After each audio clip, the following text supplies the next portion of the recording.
All right, welcome to the intermediate section of automating emails in Airtable. This is Chris with OptimizeIS, and in this video here, part 1, we're going to look at how to set up an email templates table that stores your email automation configurations as records. Instead of maintaining a large number of separate automations, we're going to look at how to use one that dynamically pulls in the recipients, the subject lines, and the email bodies, and then it will automatically send the email via that one automation. When it comes to sending automated emails, a lot of times what you see people do in Airtable is they have one automation per email. And that can get a little bit cumbersome to maintain because you have to sort of, create a send email step for each one, plug in all your variables, and then when you consider that there's a limitation to the amount of automations you can have in each base, if your business use case requires hundreds of email automations, that route might not be the way to go for you. The approach that I'm about to show you allows you to store hundreds or even thousands of email templates in one Airtable base. So another key advantage is that you would be able to allow interface users to create and modify email templates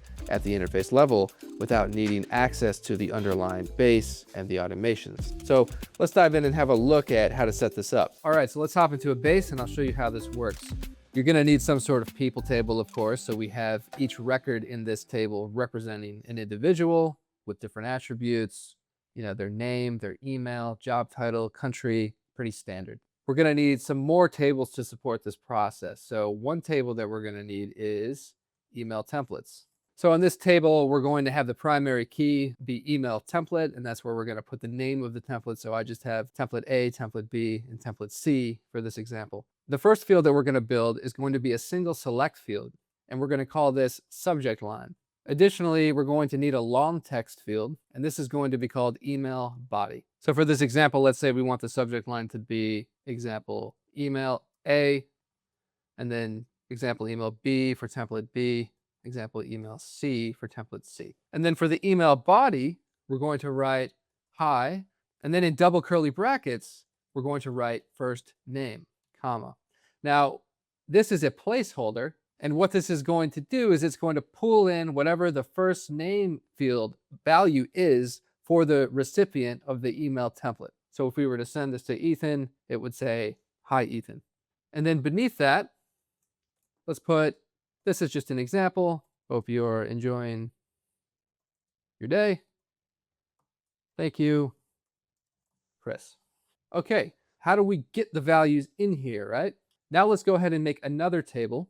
This table is going to be called email logs. The first field that we're going to need is a linked record field. And we're going to link this to the people table. And this is where we are going to store the recipient of the email. So I'm going to name that recipient. And this will allow you to select any of the individuals who we have in our people table. The other thing that we're going to want to do here is create a rollup field.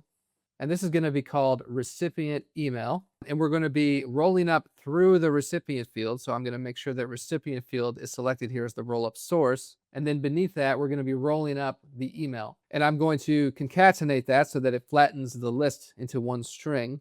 So now if I select an individual, you'll see that their email will pull in to the recipient email. And that works for any user. The next thing that we're going to want to do is we're going to want to pull in the recipient's first name. So I'll create another rollup and we're going to pull in the first name. There we go. So now we have the individual's first name. Now, the next field that we're going to need is another linked record field. And this one will link to the email templates table. And I'll call this email template because we're just selecting one. So let's say that we want to select template A for Ethan, template B for Sophia, and template C for Casey. Now we're going to want to roll up the body from the email template. So I'll create one more rollup field. I'll select email template as the source. And the field that we're rolling up is email body. Once more, I'm going to concatenate that. So now you'll see that we're bringing in the body text for whichever email template is selected. Templates B and C currently do not have anything. So let's go ahead and just put those in there. I'll just copy what I had in template A for the time being. And then same thing for the subject line. So now we're bringing in the subject line for each of those emails as well. So now we have all the data that we need in order to dynamically render these emails to each recipient. So as you remember, we have the first name here as a placeholder. Now what we need to do is we need to replace the first name placeholder with whatever the value is of the first name field. How do we do that? Well, we can use a formula field. So I'm going to create a formula field and I'm going to name this rendered body.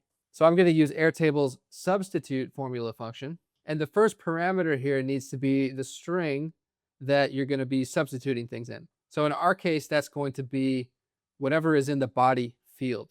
Then what we're going to do is we're going to take the old text that we're trying to replace. So in this case, we're going to be replacing first name surrounded by double curly brackets. What are we replacing it with? We're going to replace it with whatever the value of the first name column is. So I'm going to indicate the first name column as the new text parameter in this function. I'll close it out and hit create. Now you can see that this body with the placeholder has been rendered appropriately, and we've pulled in the individual's first name. So for now, we're only doing this with first name, but of course you can add as many fields as you want to that. So let's just give a quick example of what that would look like. Let's say that we want to bring in somebody's job title. So let's say in template B, I want to say something like, just checking in.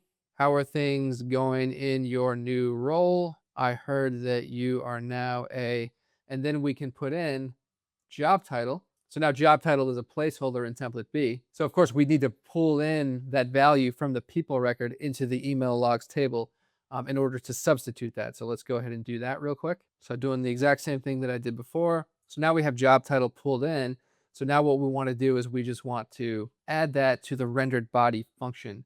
So the way to do that would be to add one more substitute function in the beginning, then put a comma at the end, and then we can do the exact same thing that we did before. So we're going to substitute job title surrounded by curly brackets, and then we're going to replace that with whatever the value is in the job title field. We can close that out. So Sophia is assigned template B right now. So if we go into Sophia's rendered body, we can see I heard that you are now a software engineer. So it pulls that value in. So you can do this, with as many different fields as you'd like. So the next thing that we'll do is we need to have some sort of primary key for these email logs. So I'm just going to go ahead and add an auto number here just to give it some sort of ID. Now to send these emails out, we're going to want some sort of trigger. And we're also going to want a way to track the status of the sending of the email. So the way we can do that is we can add a single select field. We're going to call this status. So I'm going to add a few different values here. One will be send. Another will be sending. So that kind of means that it's in progress. And another will be sent. So for now, we're going to look at how you can manually trigger the sending of these things. But of course, you're also able to automate the sending of these things on a schedule or according to certain conditions. So for now, what the manual trigger is going to be is whenever I select send, it's going to send this email template to the recipient. So let's go into automations. Now, this is great because it only requires you to create one automation for sending. So the trigger here is going to be when a record matches conditions. The table that we're triggering from is going to be email logs, and the conditions will be when status is send. And then just sort of as a guardrail, I'm also going to add and email template is not empty, and also recipient is not empty. So due to the fact that I had already set email log 1 to send, we have an example that meets the scope, so I can go in and choose that as a testing record. And then let's proceed. So now we can simply use Airtable's native send an email step to send an email. So 2, I'm going to go to the trigger record, and I'm going to select the recipient email. I'm going to select subject line for the subject line. And then for the message, I'm going to select the rendered message body. So the rendered body field, which contains everything already substituted. Then I'm going to go ahead and just generate a preview. So let's see. And there it is.